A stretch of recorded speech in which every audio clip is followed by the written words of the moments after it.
Support comes from Hampton Roads Community Foundation, partnering with donors from all walks of life to improve southeastern Virginia through grants, scholarships, and leadership initiatives. Learn more at hamptonroadscf.org.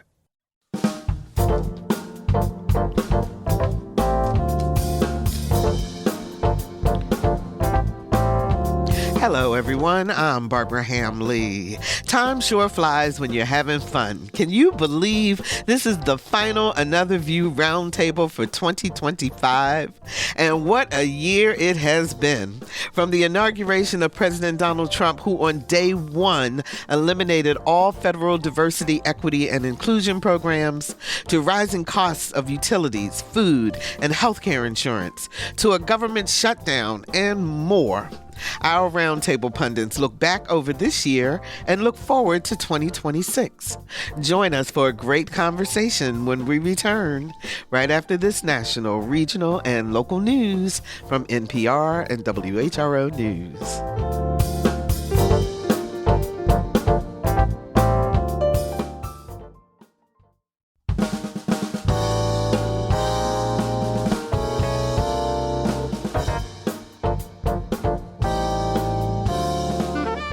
Discussing today's topics from an African-American perspective, this is Another View. Good afternoon, everyone, and welcome to Another View.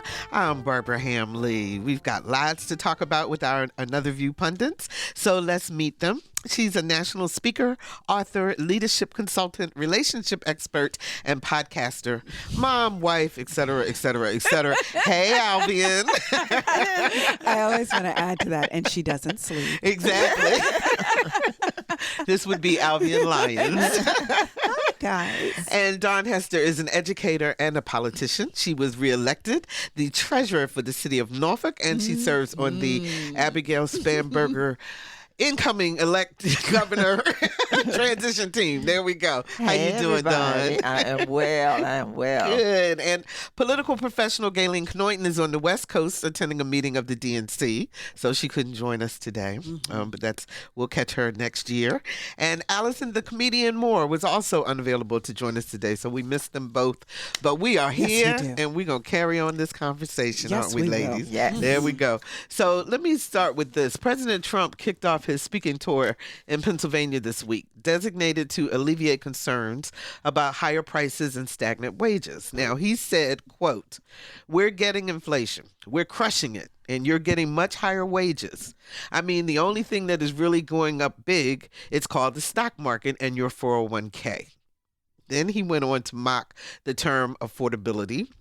But according to chief economist Claudia Schaum, in early December, quote, half of Americans say they were worse off financially than a year ago.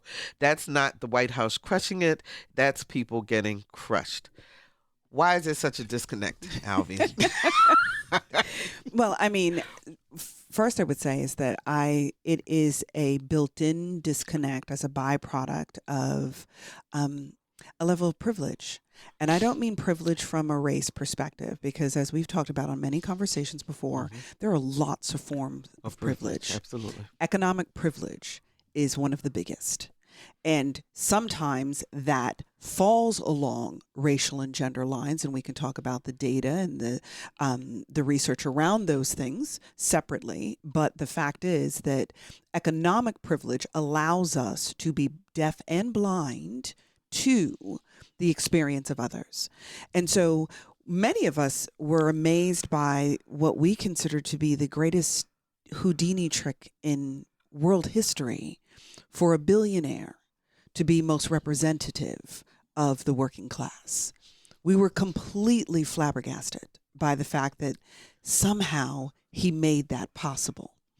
What worked for him in 2016 was that he seemed to communicate in a language that suggested he had been to the grocery store.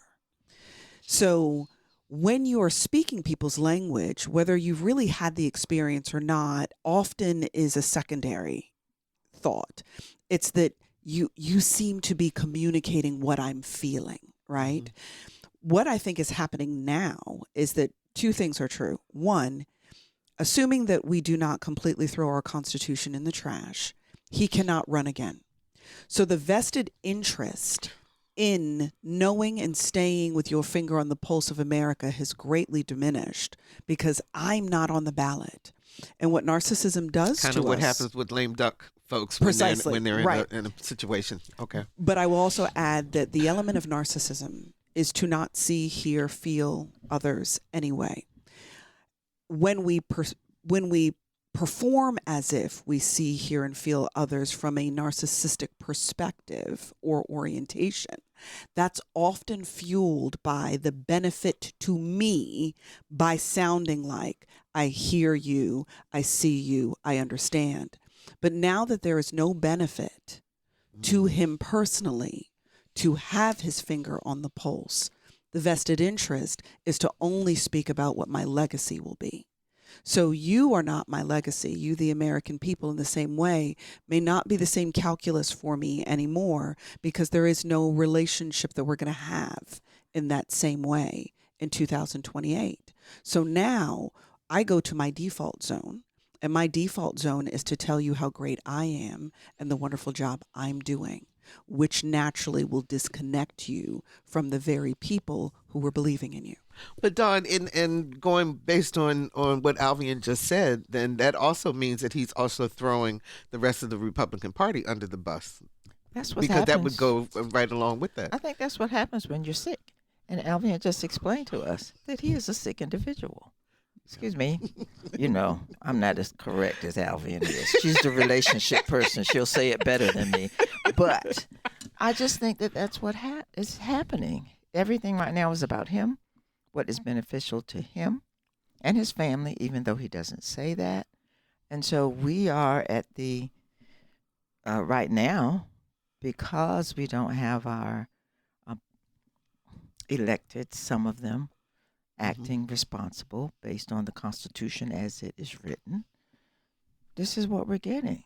And he didn't have anyone around him because, you know, he got rid of DEI day one. But there's no one even with diversity of thought around him to help him in any kind of way. So, you know, when he talks about, you know, the stock market is going up, most of the people in the country not in the stock market. Exactly. Right. And I was saying, and for his cronies, right. they're doing fine. Right. Oh, absolutely. Yeah, right. Well, that's his market. Yeah. I mean, that's who he is. Just look at everything he's doing. It is playing to all of the individuals who are at that top 5%, maybe 10%, who are paying him off to get the things that they want and for him to feel like he's getting what he wants. And so it's going to be challenging for us for a while until the election in November 2026, which we must all have on our minds. Well, and that's one of the things we want to talk about going forward is what we need to look forward to. But when you look at the number of people who are really struggling, and I'm wondering, Alvean, how you think about what they're thinking about as they look at this person who I think still people believe in the Constitution and believe in what America is supposed to stand for.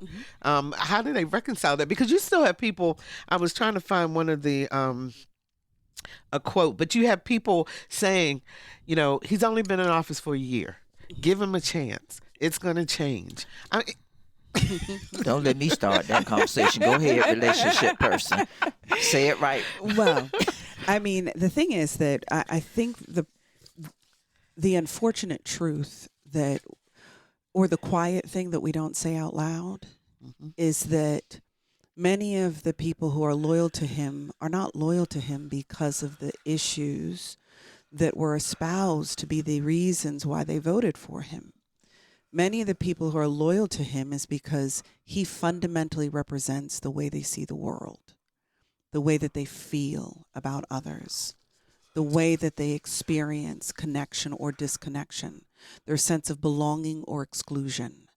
There are fundamental things that have to be true that you can dump all of the things that matter to my everyday life, and I still support you. I support you because I see me in you. And so I think part of the reason that people are able to square the fact that I cannot pay my bills, make ends meet, realize the American dream for myself, the reason they're able to square that with who they continue to support. And, as we speak to accountability from a leadership perspective, would be the person accountable today for the condition of your experience. The reason I can stay, they say politics makes interesting bedfellows. The reason we can still share a bed emotionally, psychologically, and politically is because you're still my guy, because you speak the language of my internal dialogue as I see the world. And that's bigger than my daily suffering. So, Daun, do you think that's why people let him get, like, there's no uproar for the language that the president uses? No, because if you want a white world, you want a white world. If you want a white USA, then you're going to deal with that, because 40% of the people still believe that he's doing a good job. Yeah. And so he is doing what they think will get him or get the country to that. Did I say that clearly? Yeah, you said it very clearly. Okay. And let me just make a point where Daun is concerned, because I know that for some people listening to this, the natural inclination to Daun's commentary around whether or not you want a white world and whether or not we are pulling the race card when having conversation about Donald Trump. I just want to be clear that just within the last, I think it's 48 hours, and callers, you can feel free to correct me if I'm wrong. I'm happy to be wrong. And, in being wrong, it gets me closer to being right. So if I'm inaccurate, happy to accept that. But if I'm not mistaken, in the last 48 hours, he was, in one of the speeches that he was giving, he was talking about immigration and requesting that Denmark send some of their people, some of the good people, to the United States. Can you send me some of yours? Because instead we're getting all of these people who, if I were to just surmise, he considered them to be garbage, less than subhuman in some kind of way. And the interesting connection between all of these people is that their phenotypic expression is that of a different ethnicity. So when Daun is making her comment, she's not doing that from let's play this race thing, let's be inflammatory. Right. What she's speaking to is the commentary of the president from his own words, not us projecting our own race perspective or worldview on him, but rather responding to the worldview that he himself is communicating to us. We are just merely the audience and the listeners, and just merely sharing what on record he has communicated. So the exact quote is he was talking about Representative Ilhan Omar from Indeed. Minnesota, ridiculing her Somali heritage. He said, quote, "She comes in, does nothing but bitch. She's always complaining," Trump said. "She comes from a country where, it's considered about the worst country in the world, right?" He says he later ridiculed the Congresswoman for saying Trump's comments were discriminatory. He says, quote, "Let me tell you, black people love Trump," he said, and then added, "They know a scam better than anybody." Mm-hmm. And then he went on to talk about, as you were saying, about the countries. He says he wants to pause migration from 19 countries the administration has deemed high risk, saying that it included, quote, hellholes like Afghanistan, Haiti, Somalia, and many other countries. And he says, why do we have to take those people? Why can't we have some people from Norway, Sweden, just a few? Let us have a few from Denmark. Do you mind sending us a few people? Send us some nice people. Do you mind? But we always take people from Somalia, places that are a disaster, right? Filthy, dirty, disgusting, ridden with crime. It's every dog whistle. No, it's not a dog whistle. It is fact. That's not a dog whistle. Mm-hmm. Yeah, that's just how he feels, and that's how he feels, and the people who follow him feel, and the people who are willing to continue to take the suffering feel. And so, as Doc said, they're willing to accept it because it goes to what they want. So are we as a country as a whole, because you keep seeing these polls that say even though 40% say yes, they still support him, 60% say no, they don't. But there's no uprising, no, I don't see people hitting the streets outside. I mean, we did the King's marches and so forth, but I guess I just wonder, how does America express its dissatisfaction to a place where it actually makes an impact besides the voting vote? I know we got to go to of course, to the economically, polls. and we're working to do that. Yeah. So we are boycotting stores, businesses, owners of some of these businesses. We're doing that. There are definitely a lot of, in communities, people who are still rallying all the time, especially as it relates to the immigration piece. Yeah. And that's, you probably haven't seen it here because we haven't had as much visibly like in some other places. And then we don't have ICE. Well, there are ICE agents in Virginia, but they're not running around in the streets like in Charlotte or New Orleans. So where they are doing that, you see people who are still out on the streets every day raising their voices. People are going to the legislators. They're going to their council meetings to voice their opinion. They are voting like they did down in Miami and like they did in Georgia. So we are, so people are making it heard and known. So but it's a slow process.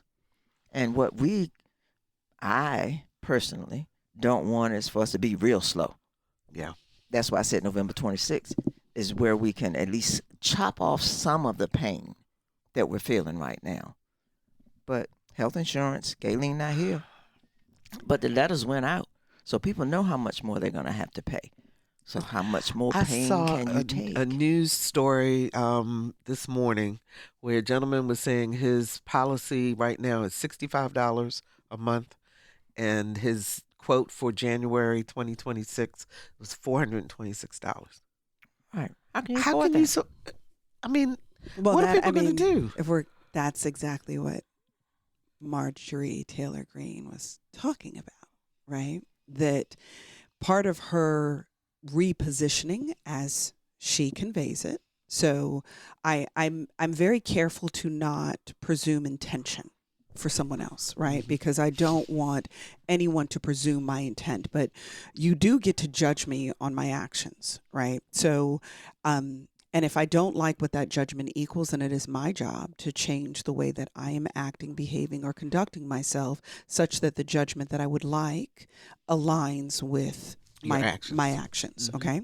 So I'm not going to presume her intent in any way, and anybody who thinks she has an agenda of a particular form. So just plainly on her words, what she said very clearly was that, and I'm paraphrasing, that what is happening from a healthcare perspective, the very experience her own children are having, their inability to pay for health insurance, which while we are not the further right position does not profess that healthcare is something that is a right to all. Yeah. Many of us believe that it should be, right? That is a basic human it's privilege, if you want to call it that, but that we all should at least have that, right?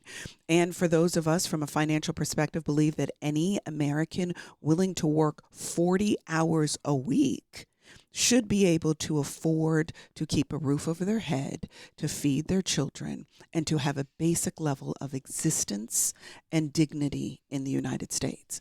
We're not asking for a whole lot. We're just saying basic humanity. And so when Marjorie speaks to her problem with the fact that we are not addressing the real issues that impact all of us, and that where we are moving is an unsustainable tract for Americans as a whole, and that she did not perceive that to be a right or left issue. It wasn't a MAGA versus non-MAGA or anti-MAGA. It wasn't patriot versus terrorist. It was, as Americans, this is not okay. And unfortunately, in her taking her principled position, the very person who has been a staunch supporter and one of the foundational supporters that put our president into the position that he is in now, he is now turned on her violently in his communication. I don't mean physical violence, because we must be specific in our communications, but he has been unequivocally, rhetorically violent in his communications about her. And all she's saying is that our job, an America First agenda, means that we make sure that we take care of our people. And health care is a basic, affordable health care. She's not even speaking to free. Affordable health care should be a basic right of all Americans. She was talking about the fact that based on the rhetoric, since she has come out to say, as Leslie Stahl said, "Are you MAGA?" And she says, "I'm America First." Yep. And she makes a very specific distinction between the two. Between that. Let's talk to Greg in Norfolk. Hi, Greg. You're on the air. Hello. Great show. Although I'm so frustrated, you guys kind of took the wind out of my sails. What do we do, though? We know what Trump is. He's a narcissist. He's this, he's that. But what do we do? I was literally screaming at the radio before I left my house. I don't want to analyze him anymore. I know what I see. Well, Greg, what do you think we should do? Well, I've done some of the protests. I've definitely gotten more active, making sure I'm voting for people. I'm an independent. I hate the fact that I'm voting just straight Democrat by default. Indeed. I won't consider anybody that doesn't consider health care important, that doesn't consider, I believe in limited government like the Republicans used to say, but I don't believe in no government and chaos. Yeah. I don't believe in boats getting blown up with no proof of what they are and having a man who lies to me every day on the TV tell me that it's because they got drugs on them.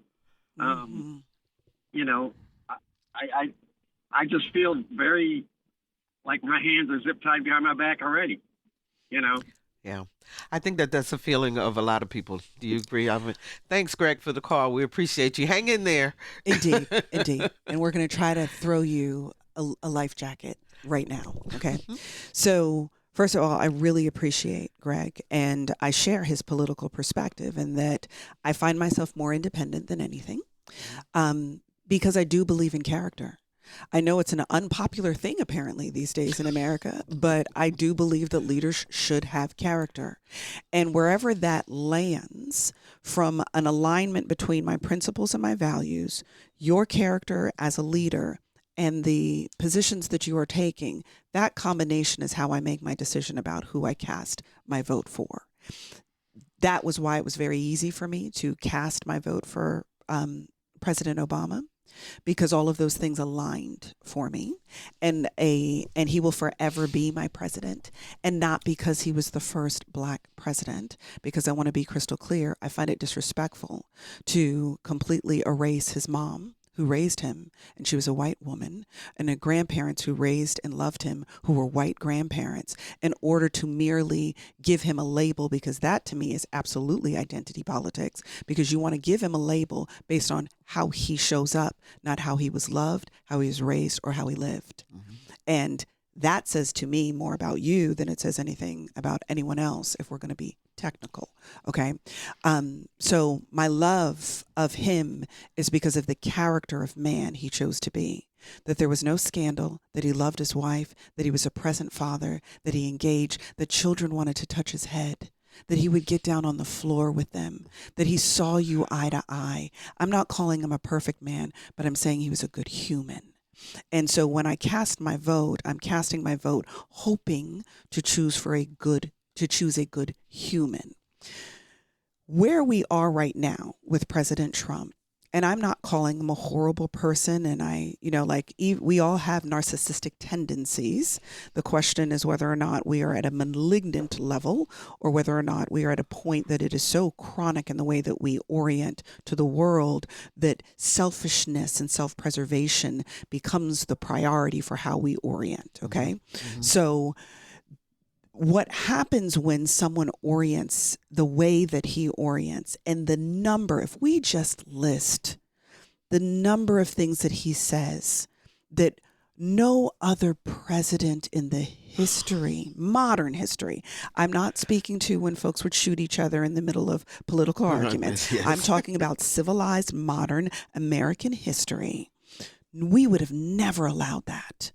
When we, as Americans, valued and looked at President Reagan the way that we did for the light and the shining of America, the aspirational concept of America. The patriotism was about seeing my neighbor as myself. The patriotism was about taking care of the least of these, which is why that the Christian orientation to the Republican Party was something lots of Christians, black, white, and other, completely supported. That this was never about race in the way that folks are conveniently turning it into. The way in which this president is orienting is fire hose theory. Now, I am making this up as I'm saying it to you on air, because I'm not saying that there's actually a theory that is called the fire hose theory, but go with me on this. If I have the intensity of whatever it is that I want you to be able to absorb and experience from me coming at you at the pace of the water of a fire hose, you cannot address your drowning.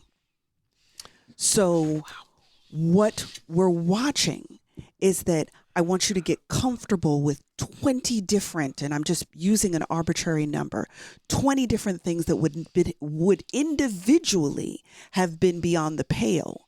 If I use a fire hose concept, you can't parse out the individual thing that we would, as Americans, typically have taken very proactive response to address the issue, to debate the issue, to consider the possibilities, to argue new potential policy, to discuss regulations. What we could have done when it's one or two or three things, you don't get a chance to do when you're just trying to catch your breath because of the amount of water coming at you. And that was part of 2025, Project 2025. Absolutely. To just keep feeding the beast, if you will, and to a point where people just became overwhelmed. Hang on one second. If you're just joining us, we're talking about current events in 2025 with our Another View Roundtable pundits, relationship expert Alvean Lyons, and Norfolk City Treasurer Daun Hester. I'm not putting you back on the council. Thank you very much. But Daun, let me give you a chance to respond to what Alvean was just saying. Okay, if it's not something that's in the book, sister, put it in the books. Put it in the books. Every time I leave here, I have a quote from you that I have to write down and keep. But all I can say is that's so true. Mm-hmm. But even when we see it coming every day, we were told it was coming. Right. And how? I think people just didn't believe it. They didn't believe it. Well, it was in writing, in black and white. I'm sorry. It was written.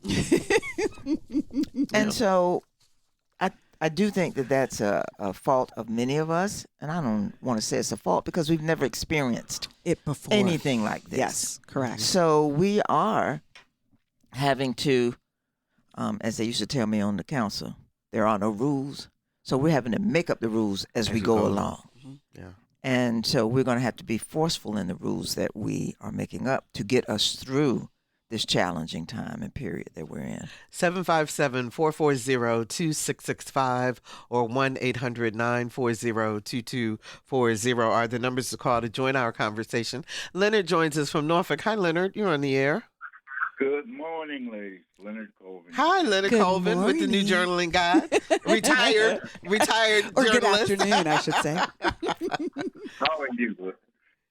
I wanted to make an analogy about what we're going. Where you asking what can we do leading into next year's a midterm election. Mm-hmm. We must take a little page from history in that we've gone through this period during Reconstruction when everything was challenged, not necessarily but by state legislators, particularly in the South, that saw progress coming and suddenly everything was derailed. But I want to make an analogy. I'm pretty sure all of you, being boomers, you know about the Charlie Brown series, The Great Pumpkin. Yes. And remember how Sally, Charlie Brown's sister, sat in the pumpkin patch all night long on the promise that the great pumpkin would come and bestow upon her all these goodies and good things. And Lyons convinced her, yes, he's coming. And if you look at Sally, she looks sort of like Marjorie Taylor Greene. That's why I got this idea from. In that she finally awakens to the fact that I've been bamboozled. I could have been out here enjoying Halloween, getting all kinds of goodies and candy and gum. And now I think that is what Marjorie, if Trump can lose the support of Marjorie because of the Epstein thing, okay, he's lost one of his greatest cheerleaders. She got out there and she showed her her aspirations for him many times. So, I don't use the term President Trump or Trump. I call him the great pumpkin nowadays. And I think as we move towards the midterm elections, millions of other people will finally open their eyes that this man is all about himself. He knows nothing about history. And as Ms. Hester said, he may have some cognitive problems that will disable him. He's not running the White House.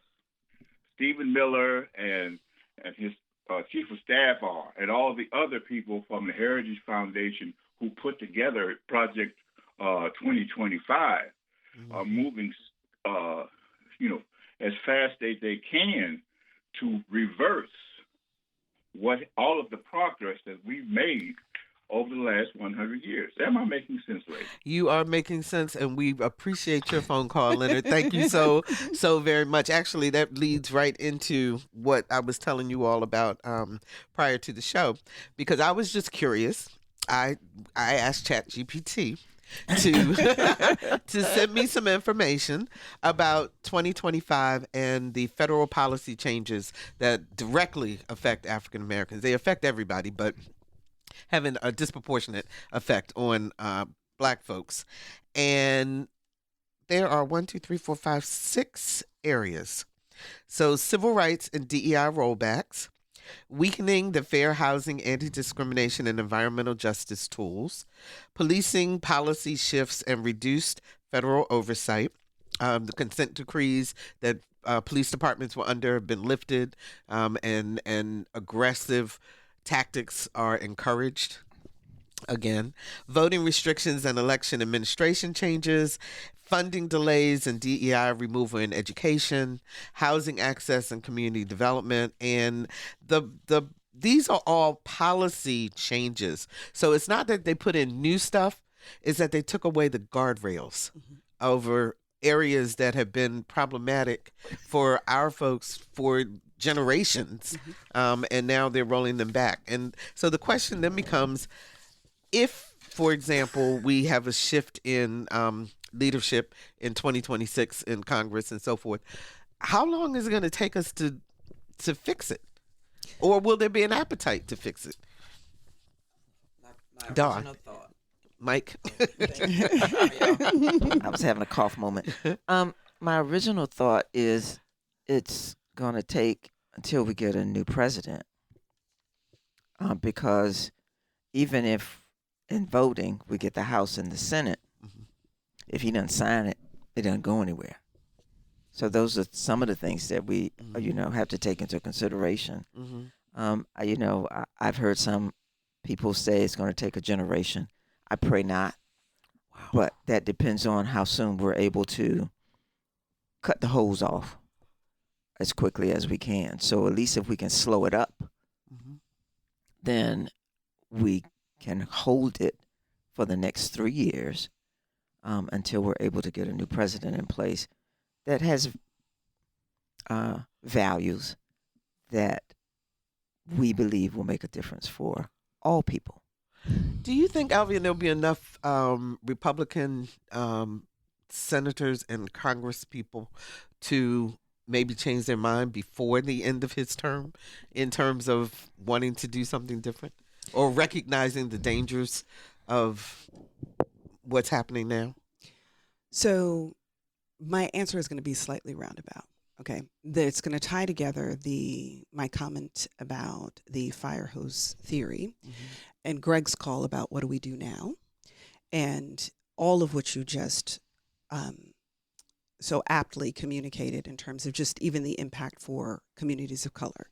But to be honest, what happens in the minority communities are just an exaggerated experience of what's happening to all of America. Yes. Okay. And that's the point. Say Yes. that again. Yes. Because I can think tell people you, I get understand. so many emails from people saying, you're just talking, you're dividing us, and you're just talking about just what happens to Black people. But you're right. What happens to us happens to everybody. Right. And it has an impact. And so, it's the same concept as the minute that a culture becomes okay with harming children, it is only a matter of time before everything else is okay. Because whatever is most vulnerable in your population, whatever is most vulnerable in your care, how you care about that is most representative of what's going to happen to the whole, right? And as a minority population, and that's only if we're only counting people of color, because if we count all minorities, then Right. our European brothers and sisters would actually be the minority. It's how you're doing the math, right? So I say that just to say that I just want to be careful about people thinking that it is only about, and even our conversation is really only about African American families, because we're only saying we're looking at the space in which it is most greatly affected right now, because this is going to be predictive of what's going to happen to the whole over time. Okay. So there's a reason to pay attention to the seed, because the seed becomes the forest. It kind of reminds me of when in the 90s, the whole push against crack cocaine and so forth was criminal. Absolutely. And they're horrible, and lock them up and put them away. But then when it spread to the suburban, it became something different. And other communities, it became very The different. same thing was became true. a health issue. The same thing was true with AIDS. For as long as it was those people over there, then it was fine. Community. But when you realize that those people actually happen to be your brothers, sisters, cousins, aunties, uncles, and it's now impacting your household, now it's a crisis, because it's all of us. And I think Marjorie's position is very similar, that when it was those people, it was the illegals and the immigrants and their free health care, that's when it was a problem. But when we as Americans are experiencing the burden of cost that makes health care no longer affordable, now we have an emergency. Right. And and the whole healthcare thing too. And I wish Gayleen were here to address this, but a lot of the people in office are pushing like the Bronze Plan, or to have some sort of health savings plan and so forth. Right. But what they don't talk about is the amount of money that the deductible is before you ever even get coverage. People can't afford $5,000 and $10,000 deductibles. No. Many cannot. Many cannot. So I will say that I am not waiting for politicians to fix anything, if I'm going to be honest with you. Because the reality is that they're only a representative of what we allow, period. So when we're talking about them, no, that's really, they also are a mirror of us. We put them there. So until we change as Americans, that's never going to change. It is just like television. You're only going to have on TV, on radio, available in the movies, available for streaming, what there is a demand for. If the demand stops, so will what is provided to you. We are provided the politicians that there is demand for. So to Greg's question, or Greg's, what do we do? The answer is 8 letters: together. And what I mean by that is that in the civil rights era, when we, those of us allies and communities of color, okay, because there were many. This was not just about good people and bad people, white people and black people. There were many who stood together for us to become the America we are today. So we are not enemies of one another. We are shared participants in the American story. And when the hoses were turned against us, the literal hose, our strength was in the numbers that stood together. By locking arms, when the water hit, you actually could provide support for the person who would have lost their footing. And right. And what's happening, what we need to do, what the answer is in America, is back to ancient text, to love thy neighbor as thyself.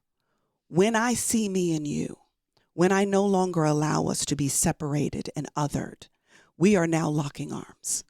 And by locking arms, whatever's coming at us from this fire hose, when one of us gets weak and loses our footing, the others are holding us. The biggest threat of what's happening right now is that the otherism moves from out there to in here as Americans. To inside. So as long as we are really serious about the resistance to what's going on, it is actually handled in one-on-one conversations. It's handled in what we allow and don't allow between us and our neighbor. It's handled in the way that we choose to interact one with another, to see the other as self. And if we start orienting that way, if we re-embrace orienting that way, if America actually means what it used to mean, that we have this shared love for the possibility of living dreams that could not be lived in any other country, if we really believe in the America that we call, the greatest place on earth, then we have to stop othering each other. The Charlie Kirk's widow. Yes. Is doing Erica Kirk, thank you, Mm-hmm. is doing a show on CBS that's coming up this weekend, and they've been playing some clips from the show. And one of the things that she said was, she was talking about how people were wanting to see his execution, her words, in living color, basically, over and over and over again, and then laughing about it. And she was saying that the internet has dehumanized us, because it makes it very easy for us not to do exactly what you were just talking about, having a conversation, Daun, with each other, people who we disagree with, or we may disagree with on one area, but could certainly find commonality and agreement in others to get to know each other as people. Which is what life is all about. That people of my age, our age, that's how we grew up. But it is different now because of the internet and access. But yes, communication and relationships makes all the difference in the world. My Republican friends, they are my friends. We do disagree on certain things, but we agree on more than we disagree. Exactly. And we work on that, but it's still even like living in your neighborhood. Do you know everybody on your block? If you don't, then that is one way to start. That's true. Because you don't need to know what their politics are. You just want to know your neighbors over there, and they okay. If the lights go out, I can call on you. Or if I have a need, we can take care of it and take care of the elders. That's just having conversations with the people. And some people are afraid to do that now. We can't be afraid of people. And the other thing, too, is that it just feels like, there's just so much anger in the world, between people. I think about, because during this show, some things are very controversial. I mean, Right. I already know I'm going to get a whole bunch of emails from people who will not pick up the phone and call and talk to us. We would love to hear from people who disagree with what we're saying. Right. And present their side, and let's have a healthy debate about it. Right. Or at least an understanding that would help both sides to maybe get to a better place, a better place. Right. But we don't get that. What I get, though, is the, you shouldn't be on the air, and you Maybe you and should that's add fine, that as and a I do. component of the program. Exactly. Well- Emails I receive after a program. So put that little 7-minute block in there. This is what was said. What do you think? Well, and I always make a point in particular to respond to people who disagree. with what we Right. say, because I think that that is important, and I think that having an open conversation is what really will make a difference. And what I love about you saying that is, and this is why I think that it's so important that we apply things universally, right? Because if you say the thing you loved about Charlie was that he had open debate with people who disagreed with him. And even if they did not come to the same perspective, they still engaged in real dialogue. And it was for those who loved Charlie, it was the magic of who he was. That is no different than what it is that you're saying.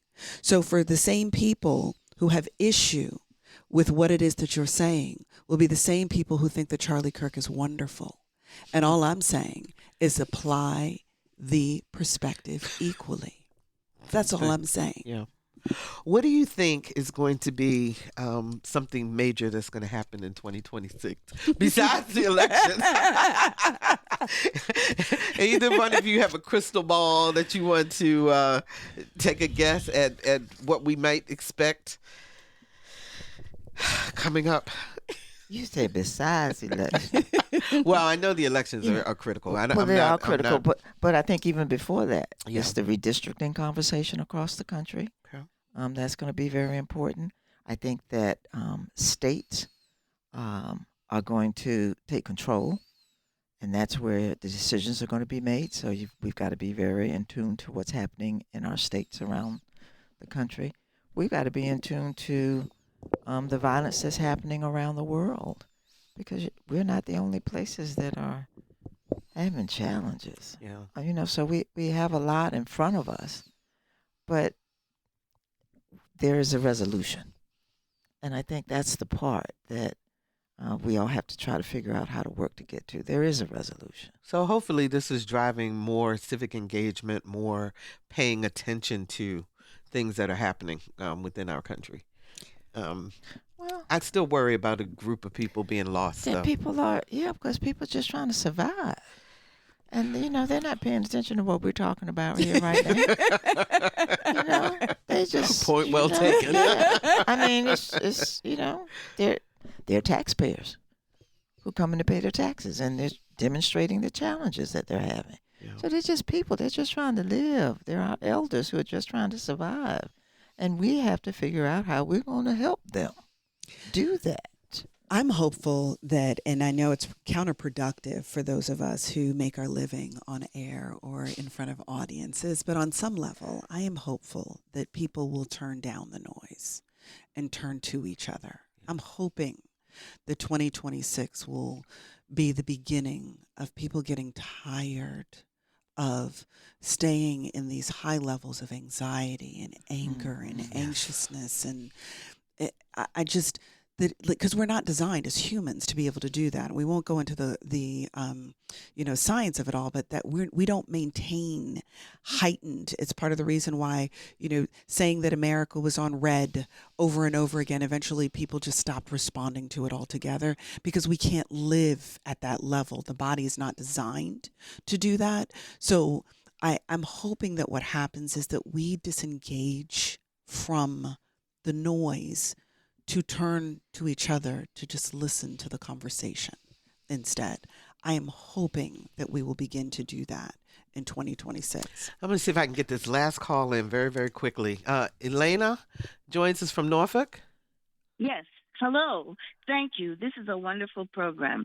I would like to bring to our attention that we need to remember that both sides are not the same. A lot of people are claiming becoming independents at this point, but historically, if we look at the patterns, one side has stood consistently for human and humane values, whereas on the other side, consistently, as a pattern, is what I'm asking for us to remember. There is a history of violence, a history of worshiping wealth, a history of consistently representing a threat to those who are not white or male and of means. Okay. I hope we don't get lost in looking at both sides are the same and all are equally bad. That is so inaccurate and a fallacy. Thank you. Okay, Elena, thank you so much for the call. We appreciate that. We got about 3 minutes left. You want to respond, Alvean? So I would say that we all live in varying realities that coexist. Yeah. And those coexisting realities don't invalidate someone's experience, but they are coexisting realities. So while I understand Elena's passion about her perspective, her research, her understanding, I respect it fully and completely.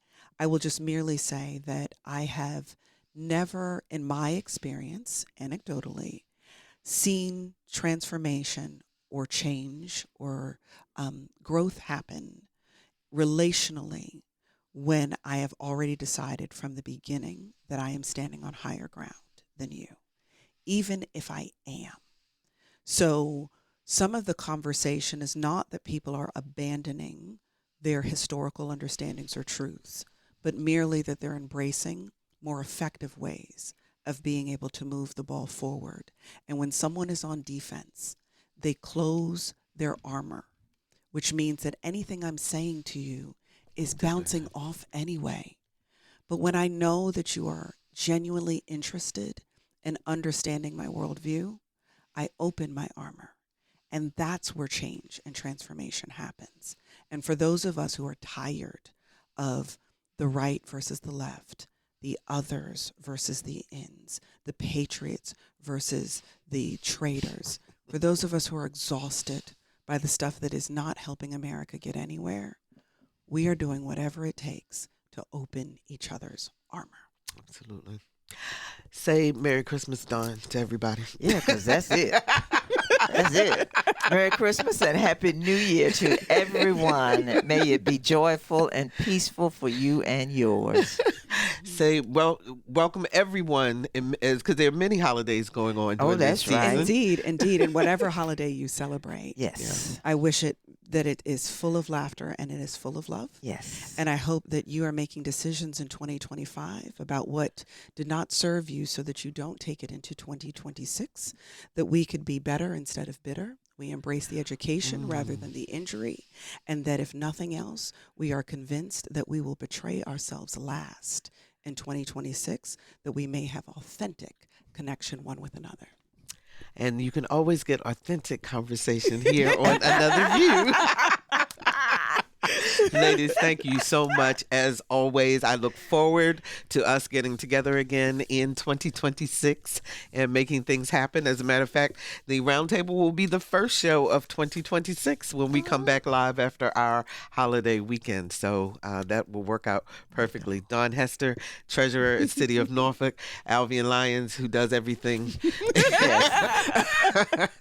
But she is a relationship expert, among other things, and we so appreciate that.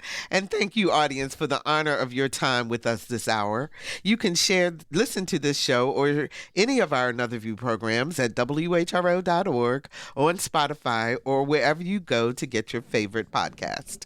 Now, next week on Another View, you, our listeners, will be our guests as we invite you to share your favorite holiday stories with us. So I need a bunch of phone calls because we just want to hear what are your favorite holiday stories. Our theme music is an original composition created especially for Another View by Jay Sennett. Lisa Godley is our show producer. Jordan Christie is our audio engineer, and Dr. Barry Graham answered our phones. I'm Barbara Ham Lee. Enjoy the holiday festivities this weekend. Stay safe, stay warm, and be sure to join us again next Thursday at noon for Another View.